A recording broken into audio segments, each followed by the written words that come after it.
সারাদিন ঝিনাইদহে ভারী বর্ষণ, বইছে দমকা হাওয়া। কি অবস্থা চলুন দেখে আসি।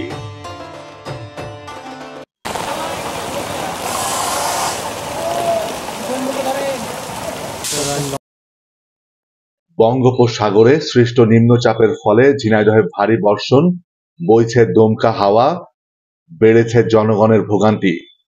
নিম্নচাপের প্রভাবে শনিবার থেকে বৃষ্টিপাত শুরু হয়েছে। রবিবার রাত থেকে দমকা হাওয়া ও বৃষ্টি হচ্ছে জেলার বিভিন্ন স্থানে।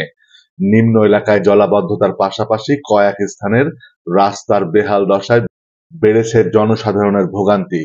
ঝিনাইদহ থেকে যশোর, খুলনা ও চুয়াডাঙ্গা মহাসড়কের আরাপপুর নামক স্থানে রাস্তার দুধারে চলের অনুপযোগী ও অপরিকল্পিতভাবে খোঁড়াখুড়ির ফলে আরো বেশি বেগ পোহাচ্ছেন পথচারীরা।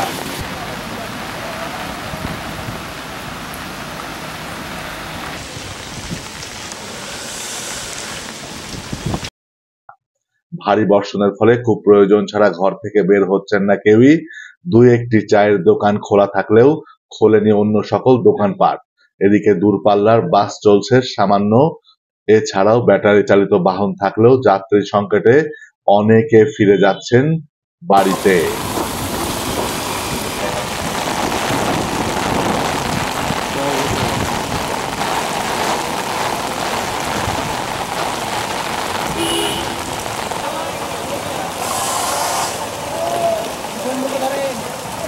random skip